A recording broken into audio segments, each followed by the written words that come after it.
special of quarantine time. I hope you guys are staying safe, wearing your mask, and of course, social distancing. We are definitely social distancing right now from Utah. We have Alma Marisol. How are you, babe? Good. How are you doing today? Good. Welcome to Confessions of Wifeys. Thank you so much for having me. It's a pleasure having you in the show, but quarantine style now. Yo, I'm hoping that we can do a part 2 and me get out to New York eventually. That way we can redo this. In person.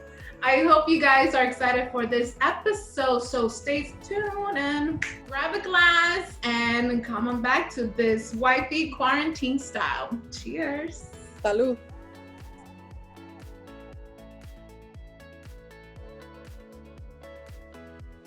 So Alma, talk to us about your business and who you are. I am an immigrant from Guadalajara, Jalisco. I've been living here in Utah for most of my life. I'm a master esthetician, a permanent makeup artist, and a new business owner. I own a business called Miel Healing, and we sell a healing balm for post-permanent cosmetics. So it's just a little guy that comes in little packages like this, and it's what you use for your healing. So that you actually use it after you do the micro. Yep. Okay. And explain to us what's actually exactly what you do. So there is, because I got it confused. So I know there's a micro needling, right? Mm-hmm. Correct. And there's the other one that is microblading. So micro needling is something that we do as estheticians. It's a pen and it has a tip with a variety of needles, and we can do on the body, on the face and neck. And that just kind of helps resurface your skin. So it's a more advanced treatment. And then microblading is just a permanent cosmetic. So we're taking little blades and a handheld tool, and we're creating the illusion of hair strokes on your brows. And that is mostly what makes your brows look natural. Like if you have hair, you don't normally have hair, you just have like kind of like a tattoo.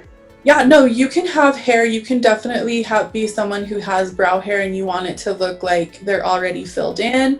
A lot of people, there's different styles of microblading. So you can do a more natural, sometimes people get just enhancing. There's also a machine style that gives you a fuller, more makeup look. There's definitely different styles and artists who have their own styles within that too. But essentially, the balm is for the post-care healing. So every artist has their own method of healing. The artists who use my balm, it's what they give them to take home to protect their brows after. Sorry, I started that a little bit. That's fine, don't worry.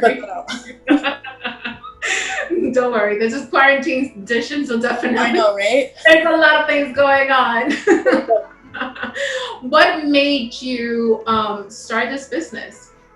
So I started this business. I used to work for a company called Prezi Brows, and the owner ended up deciding to close.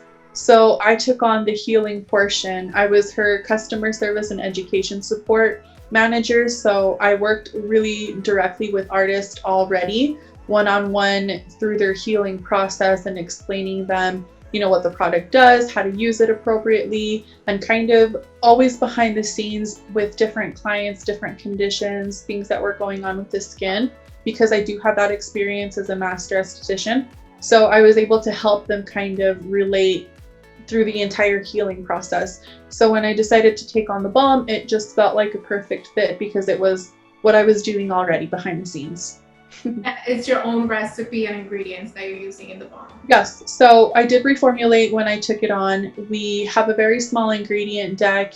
It's all organic, it's all natural. It's made and it's sourced locally here in Utah, and then we ship nationwide. We ship to Canada as well. And I even have a couple customers across the seas over in Taiwan. So it's really exciting to see different artists from all over the world try and heal with the balm, and you know, it's really exciting to just be a part of their journey and their service that way too. That is awesome. Yeah, I love it. I know there's some do's and don'ts when you actually do this procedure to basically to your face. I mean, it's like that too. You need to be very careful because if not, then you get kind of like irritation in your nose. Am I correct? Yes. So a lot of the just some do's and don'ts when it comes to microblading or any permanent cosmetic you do have to have a really good consultation. So your consultation with your artist is going to make sure that you're a candidate for microblading, so that you meet all the qualifications to get a procedure done. You can't be someone who's a diabetic too. You can't be pregnant. There's certain hormonal changes that our body experiences, and that can affect the final outcome of your brow service. So you do have to have a full consultation to make sure that you're ready for the actual service, which is amazing. And then, after the service, we as artists, what we're creating is kind of the artwork. And then after the home care, we give you instructions to take care of your brows to avoid any type of infections, any type of irritation to the skin. But if you are someone who does have more sensitive skin, we always tell people, and any responsible artist really will have you come in so they can do a test patch to make sure that, you won't have anything happening after. But yeah, it's an amazing procedure. It's very lengthy. There is a lot of research that everyone should do prior to getting it, and just making sure that you're ready and set for the home care after. That's awesome. And it's normally basically like you going to a doctor and they telling you if it's possible for you to have that procedure happen. Yeah, absolutely. Oh wow. Okay.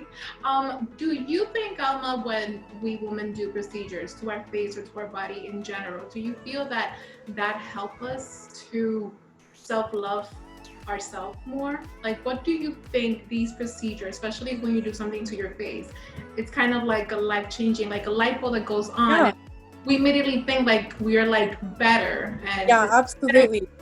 Do you think that happens to every woman, that if they don't have self-love within, when they do a procedure, does that make them feel better? Does that a life-changing experience for them? Yes, of course. I mean, it is a different experience for anyone. Me as an artist personally, I really didn't ever think that was going to be a really big effect. I always thought, oh, well, it's just eyebrows. How big of an effect could this really have on somebody and their appearance? And honestly, when you think about when you go get a service done, whether it be a brow wax or microblading, which is permanent, they're coming to feel better about themselves, to help them feel a little bit more put together, for their outer appearance when they're going out into the world. So it does for sure have an effect. I've had clients who have recovered from cancer. I have had clients who have alopecia. I've had clients who, didn't really grow a lot of brow hair, and brows were something that they always felt like they were missing, or they didn't feel like they could do it at home right, or that they were always kind of different, or they didn't have a balance to them.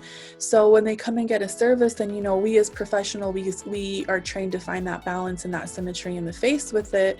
It really is an artistry. So when they see each other, when they see themselves for the first time in the mirror and they're seeing a fresh new, service, it's so exciting to see that and to be a part of, that experience for them.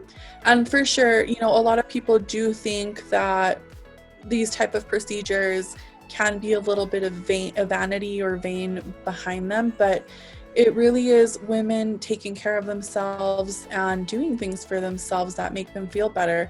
And for sure, with that comes a lot of self-love, a lot of care. It's just a beautiful thing to see somebody get something so simple and to really feel that much better about themselves. So it is a beautiful service for sure. That is, and I mean, it's life-changing. You're doing something to your face that is going to be permanent, but it's going to make you feel a certain way after. It's going to make you feel better for your self-love and your self-care. Yeah, absolutely. It does help kind of set it. For me, when I got mine done, it's one less thing I have to worry about in the morning. I don't have to worry about doing my brows and, accidentally rubbing them off, or if I'm wearing a hat, or if I'm going out, or if it rains, or if I'm going to the pool, or, a lot of different things, a lot of different situations that we as women have to navigate through our daily lives. So my brows are there and I feel more put together and kind of just set for my day. So it's a simple procedure, but it has its purpose to it, to feeling prepared throughout your day. What are the don'ts of when it comes to doing this procedure that women actually need to really take, notes of? That is a perfect question. With, this isn't a fast service. You should definitely always make sure that you're researching your artists, that they are licensed and that they have been practicing for a while, that their space is clean, that they have all of the tools to protect themselves and you. Because it is a permanent cosmetic artist, you know, you are opening the skin. We're creating little baby incisions into the skin to create the illusion of the brow hair. So you have to be very clean. So I would say one of the don'ts is don't do this as a fast service. Don't just wake up and say, I want microblading or a combo brow, and you go to anyone. So make sure that you're researching the artist, that they're licensed, that you like their work, and that they understand what you want for the long term of your session. So it's really important to just not go up and get it done. So make sure that you're researching your artist and that they have what you want. Yeah, not just like wake up and just go to a stranger that probably doesn't know. Yeah. It's really important to research your artist and to make sure that they're doing a consultation. Just like I mentioned before, there are so many things that can limit you from getting microblading. You want to make sure that you're prepared also and that your artist knows that. And you want to be as open and honest with your artist about any skin conditions, any hormonal changes that you experience, because that can affect your microblading and the color in your skin. So that's a lot of things, you know, it's a really tedious service. There's a lot of detail to it. So you want to make sure you're going into it prepared to understand that you're going in once for your initial session. You're going to go back at your 6 to 8 week appointment. And after each session, you're going to be doing a 2-week healing period almost. And, you know, being responsible for that too. So there is a lot to it. It's not just a simple procedure. It's kind of like surgery, basically. Yeah, almost. Yeah. So you guys, you need to be very, very careful and do your research, because it's very important to do the research anytime that you're doing anything to your body. Of course. You always need to know who you're dealing with, basically. Yeah, for sure. You need to research your artist. Yeah. So Wifeys, we have a new segment where we'll be answering questions from Alma's followers, and here are some questions that they have for her. So, I know you saw my phone, I'm using my phone because this is quarantine style. So we have questions from Mackenzie at MJ Brows. Her questions for Alma is, what are your favorite skincare products? I think because I'm a master esthetician, I'm really careful with the ingredients in products. Mm-hmm. So I specifically on myself use a company called Glymed Plus, and they have professional grade products. So I'm really picky with ingredients and I really, really love them. I think if I used anything else, I'd probably start to break out. I think once you find something that works for you, you should definitely stick with it. And that line has always worked really, really well for me and for my clients. And what is the name again? Glymed Plus. Oh, you guys check that out. We have another question from KT at Tennessee. What are 3 things you never leave your house without? Oh, that's a good one. My sunscreen SPF powder from Jane Iredale. My little Miel pods. Sometimes I like to give them out or I use them for lip balm. And my hoops. Can't go wrong with the hoops. The hoops have to go everywhere. Everywhere. We have another one from Angie at Virgil HL. What's one piece of advice for other females entrepreneurs? Plan, for sure. Plan out your days, set your goals, and always have a bigger vision in mind. Always, definitely. Would for sure be. Always, and have a plan B too. Yeah, for sure. You never know. Plan B, plan C, through plan Z. All of them. Denisa at Be the Wellness Mommy, what's been your biggest growing point this year? So I think that my biggest growth was definitely learning to adapt to everything that has happened with COVID. I have clients in so many different states, and some of the states have been closed down, so they haven't been able to work completely. And really changing and being able to adapt as a business and give them good customer service still and still be a support for them has been really important. But I think that that's something that I wasn't maybe doing as much before, just because I am a solopreneur, but it's really definitely given me a time to connect with them and to really go with the flow. For sure, that's been one of my biggest growths this year. So I always ask my guests, what type of wifey are they? What type of wifey are you? I thought about this for a little bit. Really? I did, and I kind of asked my family and close friends. Mhm. I was like, what kind of wifey do you see me doing, or being, or what kind of, who am I to you, is if you think of me that way.